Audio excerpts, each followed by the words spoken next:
listos para crear aluminio inteligente. Hola, hoy nos acompaña Santiago Name, de Name Arquitectos. ¿Cómo estás, Santiago? Muy bien, ¿y tú? Todo bien, muchas gracias. Gracias por darte el tiempo de acompañarnos aquí a la planta y de regalarnos un poquito de tu tiempo. Con muchísimo gusto. Bueno, un poquito de historia de su despacho. ¿Cómo se forma Name Arquitectos? Name Arquitectos, bueno, somos una sociedad formada, somos dos generaciones de arquitectos. Mis papás los dos son arquitectos, mi hermana y yo también los dos somos arquitectos. Entonces es una sociedad en la que ellos la fundan poco antes de casarse, abren en Guadalajara ya como empresa, y posteriormente, muchos años después, nos integramos Rocío, mi hermana y yo, también ya egresados de arquitectura en Guadalajara, a la sociedad. Entonces somos una empresa con 45 años de experiencia y siempre seguimos sumando e integrando más experiencia, que es lo que creemos lo que nos gustaría que nos distinga siempre, ¿no? Va, padrísimo. Entonces, una empresa 100% familiar. 100% familiar. Ya un poquito en cuanto a laboral, ¿cómo puedes definir las necesidades de tu cliente?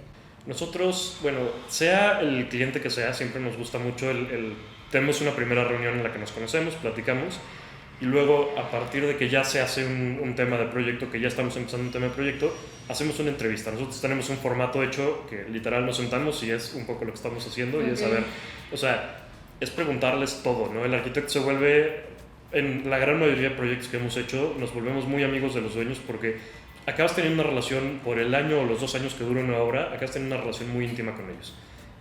Te vas desde un tema de, oye, a una señora le preguntas, ¿te gusta cocinar? Y pues te dice, no, pero a mi esposo sí, entonces pues te vas con el señor a ver el tema de la cocina, ¿no? Pero al mismo tiempo también volteas y te metes al tema de closets, y, oye, ¿cómo cuelgas tu ropa o la doblas? ¿Por qué? Porque nosotros hacemos, para nosotros la arquitectura es un traje a la medida, no es un formulismo, no es decir, pues casa de 3 cuartos con sala, comedor, cocina y terraza, pues aquí está, la que hice el año pasado y ahí te la pongo, ¿no? Al revés, cada cliente... Que ellos se adapten a la casa en vez de que la casa se adapte. Y eso aplica el que el arquitecto pueda hacer a una familia la familia más feliz del mundo, o también la familia más miserable, ¿no? Como arquitecto tienes la responsabilidad de hacer espacios de convivencia, de hacer espacios agradables, y no hacer un cuarto sin ventanas con un domo nada más para que le entre poquita luz un día al año, ¿no? Tienes que jugar mucho con los clientes, pero también tienes que saber qué es lo que quieren. Entonces, claro, nuestros proyectos se vuelven colaborativos y tienen un sello nuestro, pero también un sello de cada uno de nuestros clientes. Y creo que ahorita con la pandemia se potencializa más, ¿no? Porque claro, es tu espacio y le das como más calidad a eso. Entonces, como dices, al que le encanta cocinar, pues una cocina increíble para que estén ahí la mayor tiempo en el fin de semana. Claro, eso, sí, yo he tenido experiencias. Yo viví hace muchos años en Barcelona y yo vivía en lo que fue la despensa de una casa. Con una familia muy buena onda, y pues yo tenía acceso a toda la casa, pero también era diferente, y pues yo vivía en lo que era un cuarto en el que había la cama y el buró, ¿no? Y párale de contar. Y entonces yo me voy, esto fue hace más de 10 años, si me voy a 10 años, si hubiera sido la pandemia en ese año, pues me hubiera vuelto loco de vivir en un espacio pues, que no era, viví en Barcelona, que era una de las ciudades más espectaculares del mundo, y vivir en un espacio así, lo que te motiva es a salir todos los días, ¿no? Claro, conocí Barcelona por todos lados, feliz de la vida, encantado, pero si me hubiera tocado la pandemia como tal, pues me hubiera vuelto loco de decir, estoy encerrado en un cuarto de 2x3, sin cuadros, sin nada, con 2 libros, y, pues buscas la forma digna de, y entonces como arquitecto ahora lo motivas y con la pandemia también, te sabes de todos esos casos de gente que vive que nunca le había importado su casa, y pues ahora es al revés, ¿no? Ahora es, claro, oye, pues es que siempre sí quiero poner ya los cuadros. ¿Por qué? Pues porque estoy encerrado aquí durante un año, estuvimos, ¿no? Hay gente que más, hay gente que menos, pero pues, todo este cambio pues aplica, siempre vuelves al tema de a la vivienda digna. Claro, muy bien. Ahora, ¿me pudieras platicar un poquito del proceso creativo cuando elaboran un anteproyecto? Sí, claro. El proyecto, nosotros un proyecto lo recibimos, siempre es una primera reunión con los clientes. De esta reunión sale una plática más a fondo ya interna en el despacho, en la que siempre, a un cliente le ofrecemos nosotros la cantidad de anteproyectos y modificaciones de un anteproyecto hasta que él esté contento. Pero en nuestro proceso interno, el proyecto normalmente lo agarramos mi papá o yo, y entonces empezamos a hacer un cierto trazo, un cierto esquema de distribución, y ese esquema de distribución lo rebotamos entre él y yo unas cuantas veces, y de esas primeras veces ya empezamos a juntar gente de la oficina. ¿Por qué? Pues porque son gente que piensa diferente, ¿no? Y las ideas se cruzan y digo, tenemos una frase en la oficina que nos gusta mucho que se llama el choque de ideas produce luz. Entonces nos gusta ese choque de ideas. O sea, con cualquiera de los arquitectos los buscamos para que propongan. Y es horrible tener ese arquitecto que nada más está sentado así como, sí, no sé. Dime qué hacer. Y en cambio al revés, ¿no? Es muy interesante el que voltea y dice, pues no me gusta. Y al revés, en vez de decirle, pues si no te gusta yo soy el jefe y así las cosas se hacen, o sea, al revés es decir, ¿por qué no y qué harías diferente, ¿no? Entonces, pues que te propongan una fachada diferente, que te propongan una distribución cambiando tal cosa, ajustando tal cosa, y normalmente pues gana el argumento que convence a los demás, ¿no? O el que más votos tiene al final, en el que nos juntamos ya los socios con todo el mundo y a ver pues, cuál les gusta más y por qué. Entonces cerramos los argumentos y tenemos ya una primera propuesta.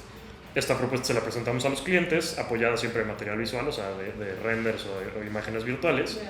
Y a partir de eso el cliente se la queda un cierto tiempo, que puede ser, un fin de semana cuando nos va muy bien, 1 o 2 semanas de repente porque pues, se tardan en juntar, tardan en discutirse, le pido una opinión a alguien más, no lo rebotan y hemos tenido casos en los que llega el cliente y te dice, híjole, pues me gusta, pero quiero la recámara de acá y quiero hacer no sé qué y me gustaría tener esta vista y entonces pues, son cambios fuertes, pero también hemos tenido clientes que voltean y te dicen, pues no me gusta el color de este muro, que es como, no te preocupes, es una cosa, pero la distribución está padrísima y me encantó la volumetría y adelante, ¿no? O sea, entonces, bueno, pues el proceso se repite las veces que sea necesario hasta que el cliente esté conforme, entonces ya pasamos al tema de proyecto arquitectónico y ejecutivo. Muy bien, me encanta que involucren a todos los del equipo. Sí, Normalmente de ahí salen muy buenas ideas, como bien dices. ¿Cuál ha sido el proyecto que más complicado se te ha hecho o más desafiante? A mí, la verdad es que lo más desafiante siempre son las casas. Pero al mismo tiempo es lo que más gusto y lo que más disfrutamos hacer. Porque cuando haces un hotel, cuando haces un proyecto así de grande muchas veces, o un edificio de departamentos o algo así, pues no hay un cliente, ¿no? O sea, lo estás haciendo y todo es especulativo en un edificio de departamentos. Sabes que los departamentos son tal y tal y tal forma y te están pidiendo una distribución de tantos cuartos y tantos baños y pues ya hay que ver cómo acomodarlos, hay que ver cómo hacerlo que sea digno, que sea bonito, que sea todo, o sea, muy estético, pero cuando estás tratando con un cliente particular en el tema de una remodelación o en el tema de su casa, híjole, tienes que sacarte tú la idea de, pues yo vivo así, para mí esto es mejor, ¿no? O sea, tienes que pensar entonces, a ver, pues sí, yo vivo así, pero puedes tener un cliente que te dice, oye, yo quiero 2 excusados en la recámara principal. Padrísimo, y entonces tienes que pensar en cómo hacer esto que para mí, pues yo no los necesito y yo no viviría así. Yo lo veo de una forma diferente, pero entonces es ese choque otra vez a lo que vamos a decir, pues de cómo nosotros proponemos, de cómo nosotros, tenemos experiencia y siempre a los clientes los vas orientando en por qué sí, por qué no hacer algunas cosas, pero al final lo que tú estás cerrando pues es un proyecto que tiene que encantarte a ti porque pues, es lo que hacemos y es lo que nos da gusto hacer, pero también tienes que hacer que tu cliente se enamore de este proyecto, ¿no? Entonces, pues muchas veces eso es lo que es un poco complicado. Muy bien. ¿En qué se inspiran para diseñar? Nosotros hacemos, y nos gusta presumirlo de esa forma, es una arquitectura muy atemporal. O sea, no nos gustan las modas, y las modas, pues siempre, lo malo de una moda es que pasa de moda, ¿no? Y entonces tú te puedes dar una vuelta por Colinas y por Lomas del Valle y por Providencia y vas viendo las casas en sus épocas, no por la volumetría, sino por el material del portón, por si pusieron un tipo de piedra, si pusieron, o sea, entonces todo este tipo de cosas al final, pues ves una casa de los 90 y pues es noventera, ¿no? Y ves una casa de los 2000 y ves, pues es de los 2000, y ves una casa ochentera y pasa lo mismo, ¿no? Tiene el sello. Exacto, a nosotros lo que nos gusta es una arquitectura muy, muy sólida, o sea, de volumetrías fuertes, pero que estas volumetrías, o sea, nos ayudan con materiales, con todo, a que la arquitectura sea temporal. Entonces, nuestro sello es ese, ¿no? O sea, si tú ves una casa y en nuestro portafolio lo tenemos puesto en la primer foto importante de nuestro portafolio son 3 casas que son una de los 90s, una de los 2000s y una de los 2010. Y la verdad es que si las ves y te pregunto, o sea, la mayoría de gente no te puede distinguir cuál es antes de cuál. Y claro, los materiales cambian, las tecnologías cambian, los procesos cambian. La de los 90s a mí no me tocó participar ni remotamente, yo era un niño chiquito. Pero me acuerdo yo de ir a visitas de obra con mi papá me acuerdo yo conocer todas esas casas que se hicieron en los 90s, pues me tocó a mí conocerlas de muy chico, ¿no? Yeah. Y bueno, veías, y claro, hay materiales que ya no funcionan igual y La casa, la decoración, claro que es diferente porque tienes equipales tal vez en una casa y en la otra pues ya son las sillas de importación de Italia o de Knoll o de cualquier otra marca de lujo, pero pues, si tú ves las casas y la volumetría de las casas, o sea, si le quitas los muebles que son lo que pasa de moda, pues las casas siguen siendo actuales, ¿no? Cada una de las tres sigue teniendo ese mismo look, es decir, pues y eso es lo que nos distingue y eso es lo que nos gusta como presumirlo a nuestros clientes, ¿no? O sea, tu casa siempre se va a ver bien. Entonces, eso es lo que ofrecemos. En sí, entonces se podría decir que es como su sello particular o lo que los distingue de los demás. Es eso, ¿no? O sea, nuestra arquitectura pues es una continuidad. O sea, siempre las casas nos gusta que sean atemporales, pero al mismo tiempo la casa tiene que ser al pico de la tecnología. ¿Por qué? Porque todo va pasando, o sea, todo se hace viejo y todo. Entonces, pues, si metes las tecnologías más nuevas, van a durar más. Las tecnologías nuevas además tienen mayores resistencias. En casas, acabamos de terminar una casa en Manzanillo, estamos haciendo remodelación de 2 departamentos allá. Y pues, Manzanillo es un tema de la sal que se come todo, ¿no? Y se come el aluminio y se come el acero inoxidable. Entonces, pues, ¿qué propones? Pues hicimos una casa de 1500 metros en la que todos los ventanales son de PVC. ¿Por qué? Porque va a durar más, ¿no? Y entonces pues, trabajamos con empresas para meter este tema de tecnología y trabajamos con el tema del piso y trabajamos con el tema, hay una estructura de acero y la estructura de acero está pintada con pintura para barcos. Okay. Porque pues, el barco, esa pintura es la que te va a aguantar el tema de corrosión de sal mucho más que una pintura normal, ¿no? Entonces, todas estas tecnologías las implementamos y entonces hacen que una casa sea temporal, pero sea también lo más moderna posible, ¿no? O sea, lo más actual en todos sus sistemas. Entonces, metemos ideas, como lo platicaba, de las generaciones de arriba, de mi generación y también de las generaciones de abajo. O sea, siempre cuando tenemos nosotros entrevistas de trabajo, yo lo primero que le digo a las personas es, hay una frase que es necesito un CAD Monkey. Un CAD Monkey es alguien que vas a sentar, le vas a pasar un plano y literal, o sea, necesitas que pase tal cual lo que le pasaste a la computadora y te diga, ahí está. Yeah. O sea, nosotros nos gusta que la gente, o sea, trabaje y piense diferente, que la gente proponga sus ideas. Y en serio, algo de lo que presumimos nosotros es padrísimo, cuando yo paso por un proyecto que hicimos nosotros, es padrísimo verlo y decir, híjole, qué gusto me da ver el proyecto. Y ese detalle fue mi idea. Y le proponemos nosotros a la gente que trabaja con nosotros, decir, si tú propones ideas y nos gustan y pasan y valen la pena, pues tú vas a pasar por ese proyecto que hiciste con nosotros hace 20 años y de repente vas a volver a decir, híjole, qué padre ese detalle fue mi idea. Y entonces pues es una cuestión de orgullo y es una cuestión de colaboración súper importante para la arquitectura. Sí, y da gusto cuando traen ya un proyecto, cuando son inquietos, normalmente son los que destacan, entonces sí, yo creo que han de sentir muy padre ustedes el ser parte del crecimiento de estas personas. Exacto. Qué padre. Ahí viene una un poquito complicada. Si tuvieras que elegir solo una obra, ¿cuál sería? Híjole, sí está bastante complicado. O que te haya marcado a ti en lo personal, en tu forma de pensar, algo que te haya marcado a ti, a lo mejor esto es un poquito más personal hacia ti, Santiago Name, ¿cuál ha sido, si tuvieras que elegir una, con cuál te quedarías? Hay una frase muy famosa, no me acuerdo quién es el arquitecto que la dice, pero nosotros le hemos adoptado mucho que nuestra obra favorita, o mi obra favorita, es la siguiente. Pero bueno, sé que es un poquito con trampa eso, o sea, pero bueno, siempre en una obra que sigue estás pensando en cómo mejorar, cómo evolucionar, qué aprendiste de las obras pasadas y cómo lo vas a aplicar para hacer un proyecto siempre mejor, ¿no? En retrospectiva, híjole, a mí yo creo que le tengo mucho cariño yo a dos casas que hemos hecho.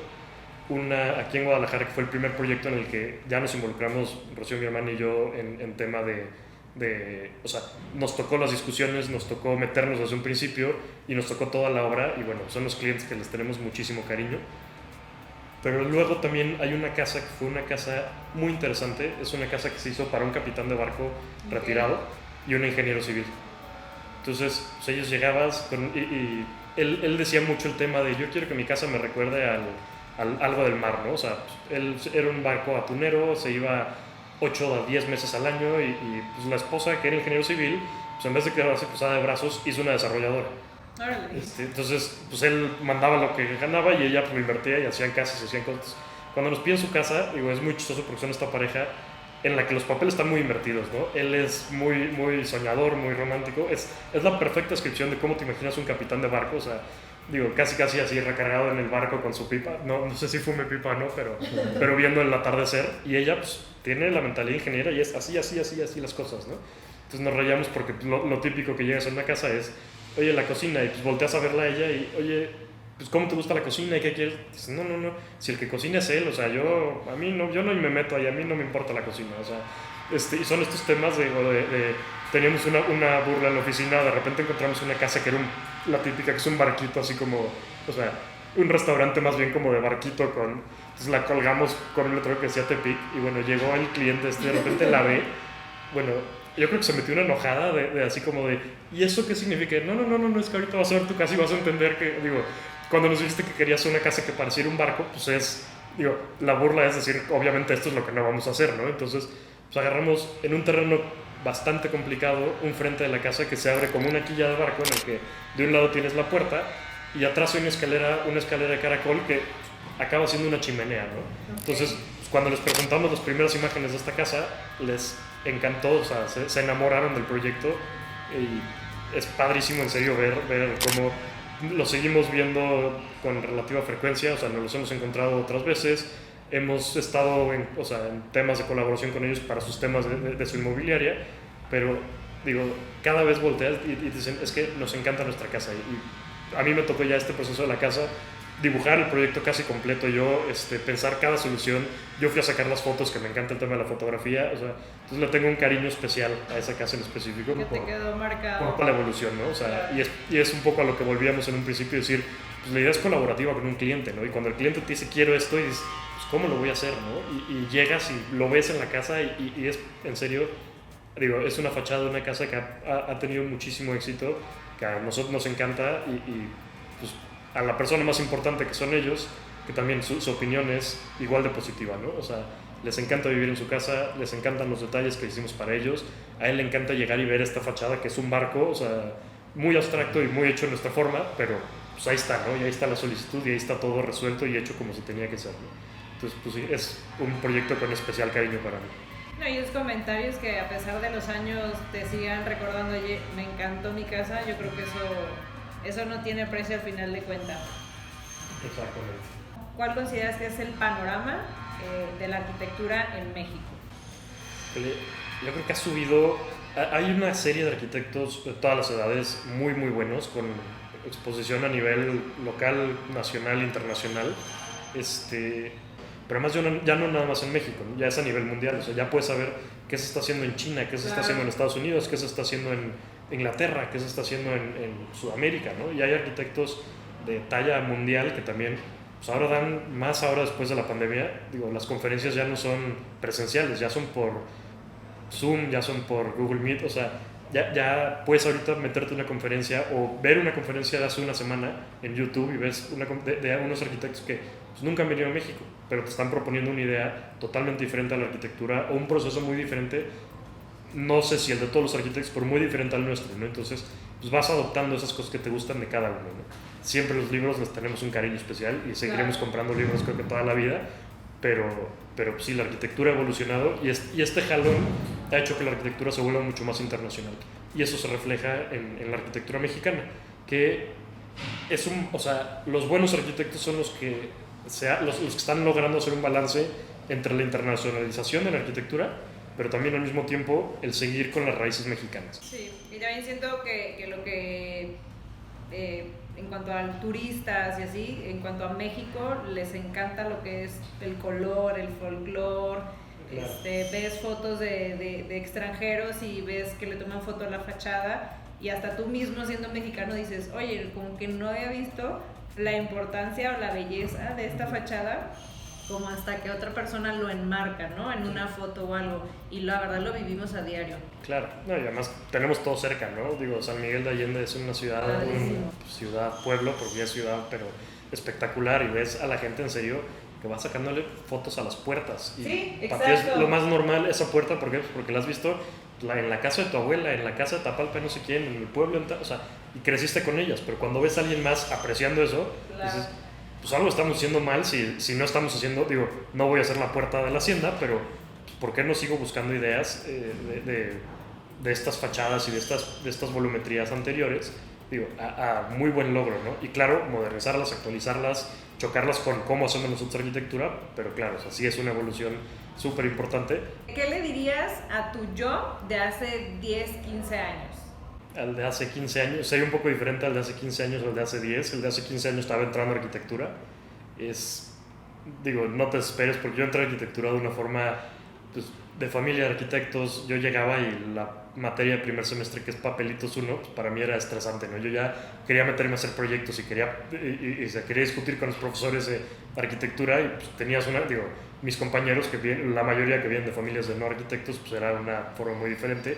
La verdad es, disfruta la carrera, o sea, sí fue una etapa padrísima y le disfruté mucho, pero sí tómatelo con un poquito más de calma, ¿no? Aprende más de donde puedas aprender, porque también... Ya tenías prisa de salir. Yo ya urgía, ¿no? O sea, entré a la carrera el primer día y yo ya quería que fuera el último, pero bueno, al mismo tiempo, pues es eso, tómatela con calma y disfrútala, no se vuelve a repetir. Sí es una etapa espectacular, no se vuelve a repetir. Tengo grandes amigos que hice en la carrera, entonces pues es disfrutar todo este proceso sin más, ¿no? O sea, hay que aprender, hay que disfrutar, pero es ese sentimiento. No, yo creo que la experiencia te va formando, ¿no? Y es necesario estos baldazos de agua fría. Exacto. Aunque te lo platique a lo mejor tus papás siendo arquitectos, yo creo que hasta que no lo vivas tú, como de viva voz, sí, nos quedan claras muchas cosas. Confiar en la experiencia. Confiar en la experiencia, confiar en que estamos haciendo lo correcto, pero también siempre seguir impresionando, ¿no? Sí, como confiar en nuestro proceso ya como individual, pero también se hace sentir padre el ver y decir, ¿cómo pensabas esto? Y el ver como el grado de madurez o que antes que hacías algo de rutina, ahora ya lo pausas y lo haces disfrutándolo y no por hacerlo. Creo que todo eso es lo que va sumando. Todo lo que nos platicas es lo que es NAME Arquitectos, un despacho súper completo, es una opinión personal, que tienen obras, naves industriales, área comercial, creo que incluso como de hospitales, algo de urbanización residencial y diseño de objetos. Todo esto es, como tú bien dices hace ratito, ¿no? De cómo diseñas Paseo Chapultepec y me vas a hacer mi casa. Pero yo creo que ahí está el éxito y la confianza que le dan los clientes de que confían en ustedes como un despacho completo y no solamente enfocándose a un área que a veces es lo más común que podemos ver en el mercado, ¿no? Que son fuertes en verticales, son fuertes en residencias, pero qué padre que ustedes volteen a ver a todos lados y que cada proyecto sea un reto. Muchísimas gracias. Ahí está padre como mencionar que son las obras que son como representativas de Guadalajara, además de Chapultepec, también Mercado Corona, ¿no? Ese fue el concurso, pero... Ah, ¿fue el concurso? Nosotros hicimos Mercado Corona. En tema de gobierno, mi papá hizo los puentes de la carretera de Chapala hace 30 o 40, o sea, 35 años o 30 años, sí, más de 30 años. Mi abuelo tenía una pavimentadora, entonces pues era mucho tema de gobierno, mucha cercanía. Se hicieron... Perdón. Hemos hecho planos, desde cuenta, el puente de Santa María del Pueblito, el túnel de Santa María del Pueblito en Vallarta, fue proyecto de la oficina. Se han hecho temas de remodelaciones, se han hecho temas, hicimos el manual de imagen urbana de la ciudad de Colima. Órale. Es proyecto nuestro. Creo que sí lo vi. Hemos hecho manuales de imagen urbana con el TEC, porque mi mamá es maestra del TEC, y entonces con una sociedad, o sea, para Tequila, hicimos un manual para Chapala. Cosas que se han aplicado, cosas que no. Digo, tristemente hay muchas cosas que el gobierno cambia y lo dejan abandonado. También hicimos con un arquitecto, una paisajista muy buena en Monterrey, un proyecto para el Metropolitano. Okay. Que era un master plan, o sea, era revivir un proyecto muy completo pues, para todo el parque, ¿no? Incluyendo hacer el lago central que sí tuviera agua permanente durante todo el año, juntando tener una planta de tratamiento o sea, como que funcionando en un tema muy padre, pero también son esos proyectos que es muy difícil el tema de gobierno. Tienes que estar, malamente sigue siendo un tema de quién está mejor conectado que quién y cómo sacas las cosas así, pero bueno, sí, tenemos mucha experiencia con gobierno, pero son etapas. O sea, Chapultepec fue una etapa en la que pues, las personas que estaban en el gobierno teníamos nosotros un amigo con no sé qué, que entonces te invitan a la licitación y ganas por mérito y ganas porque estás haciendo un buen proyecto y el proyecto funciona y todo esto, pero sí siempre es porque, o sea, porque tienes que estar conectado con alguien que es el que te invita al proyecto, ¿no? O sea, el tema del mercado pues fue lo mismo. O sea, cuando hicieron el concurso invitaron a 30 despachos, creo. Entonces, Hasta para la comparativa, qué horror. Pero si conoces, o sea, digo, seguramente, y eso pero el tema de conocer gente aplica en gobierno y aplica en todo lo demás, ¿no? O sea, el mejor arquitecto del mundo tal vez nunca en su vida va a hacer o nunca en su vida hizo un proyecto propio. ¿Por qué? Pues porque nunca nadie confió en él para decirle, o sea, no en mi casa, y hubiera sido mejor que cualquiera de los grandes arquitectos que ha habido, ¿no? Entonces, pues tienes que conocer gente, tienes que estar en el lugar correcto, en el tiempo correcto y Sí, que vaya fluyendo. Sí, claro, y hay, digo, muchos proyectos de gobierno que valen mucho la pena, o sea, bien hechos. Sí, pues la verdad, ¿cómo se llama? El macrobús y eso. Ah, claro, el Peribú, Está padrísimo las estaciones. Nosotros las visitamos, no ganamos, los cotizamos con 2-3 despachos, pero la verdad está padrísimo y es algo icónico, como dices. Claro. Otras de nuestras primeras que nos dio como el primer crecimiento rápido fue Ciudad Judicial, y yo ya llevo 14 años en la empresa, y aún así me da pena y la riego. Y yo veía Ciudad Judicial, tantos edificios juntos, yo decía, es que ¿cuándo en Guadalajara va a volver a ver una obra así? Y ¡pum! O sea, eso fue el inicio de todo lo vertical, pero antes era como No, me tocó, yo trabajé con Carmen Pinoso en Barcelona, en 2011. Estuve un rato en su oficina haciendo prácticas medio por fuera de la escuela, pero le pedí, me aceptaron. Y ella me platicó el tema de la Torre Cube, la original, que está ahí enfrente de Andares. Sí, la de madera. Sí. Y ella te dice, cuando hicieron ese proyecto, tuvieron que hacer una maqueta, o sea, te decía, del tamaño, era una mesa más chica que esta, pero es el tamaño de la mesa, en la que dice, la torre era de este tamaño. O sea, todo el contexto, fue el primer edificio que se hizo ahí. Sí. Y la gente no quería, y entonces lo tuvieron que proponer a los dueños de Puerta de Hierro y a los de no sé dónde y los de los terrenos de ahí, o sea, decir, oye, es que, pues mira, no va a romper, o sea, estamos alejados de tal y estamos haciendo tal, o sea, un edificio de 13 pisos. Entonces, pues es increíble pensar que ahorita yo creo que si llega alguien en un terreno ahí y te dice, voy a hacer un edificio de 13 pisos, le vas a decir, estás bruto, ¿no? Puedes hacer 40, o sea, puedes hacer 30 y ya nadie se va a quejar y nadie te va a decir que no. Y esa torre se quedó ya encerrada entre los edificios altos que tiene alrededor, ¿no? Sí. O sea, que es gacho porque es un proyecto súper bonito. Cuando yo estaba allá, se estaba haciendo la QV2 aquí y pues ves la diferencia de alturas, la diferencia de todo, y te platican ellos la facilidad con la que se sacó la segunda a comparación de la primera, y es otro mundo, ¿no? Pues sí, ya cada vez hay más edificios. Pero también que bueno, pues la ciudad tiene que crecer así. Muchas gracias, Santiago, por habernos acompañado, por regalarnos este tiempo y compartirnos cuestiones laborales, personales en esta pequeña plática. No, hombre, muchísimas gracias a ustedes por la invitación, un gusto estar aquí, y siempre es padrísimo platicar de nuestra obra, de nuestros proyectos, pero también de la arquitectura en general. ¿En dónde te pueden seguir en redes sociales, el despacho? La oficina es @namearquitectos, la ventaja de tener un apellido raro. Yo soy Santiago Name y es @Santiago Name también por cualquier cosa. Pues muchísimas gracias, Santiago, un saludo por allá a todo el despacho, gracias por acompañarnos y esperamos verlos pronto. Igualmente a todos nuestros amigos de Aluminio Inteligente.